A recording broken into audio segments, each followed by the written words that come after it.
Any guess কী করতে চলেছি এটা, ঠিক আছে? দেখো, আর আলুটাকে পুরো এরকম ডুমো ডুমো করে, ডুমো না ঠিক, জাস্ট ছোটো ছোটো করে কেটে নিয়ে আলুটাকে ভালো করে ভেজে নিয়েছি লাল লাল করে।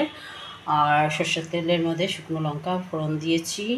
পোস্তটা বাটবো, দেখো পোস্ত নিয়ে নিয়েছি, পোস্ত কাঁচা লঙ্কা, এটাকে আমি বাটবো।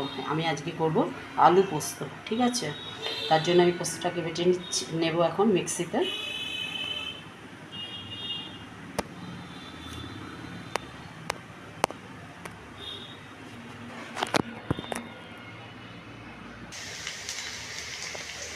দেখো বন্ধুরা, আলু যেটা ভেজে রেখেছিলাম শুকনো লঙ্কা তেজপাতা একটু ফোড়ন দিয়ে তোমার আলুটাকে ছেড়ে দিয়েছি।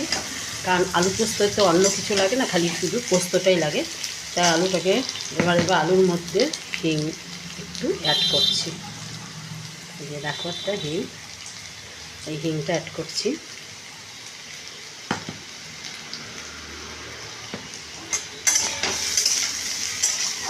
হলুদ তো আমি আগেই দিয়েছি। এবার আলুটাকে ভালো করে একটুখানি ভালো মতন নাড়াচাড়া করে পোস্তটাকে দেখেছো মিক্সি থেকে তুলে এনে তোমার পোস্ত বাটা খেতে দারুণ লাগে, ঠিক আছে? আর এই পোস্তটা ধরো বেটে নিয়েছি, যে এইটা আমি দেবো এই পোস্ত বাটাটা, ঠিক আছে? বুঝতেই পারছো, একটু পোস্ত বাটা আলু পোস্ত করতে গেলে একটু পোস্ত যদি বেশি না হয় তাহলে সেটা ভালো লাগে না খেতে, তাই না? তা যাই হোক, আমি মশলাটা এর মধ্যে ছেড়ে দেবো। সামান্য একটু জল দেবো, গরম জল, নট ঠান্ডা জল।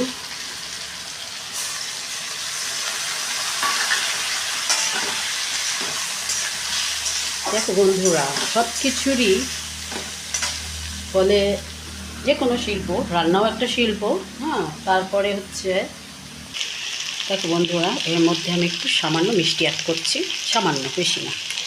এবার হচ্ছে তোমার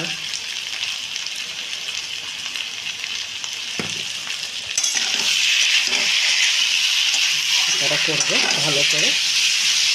যা বলছিলাম, রান্নাটা হচ্ছে শিল্প, আর হচ্ছে যে কোনো একটা শিল্প, সেটা হচ্ছে কি বলে অনেকে দেখা এবং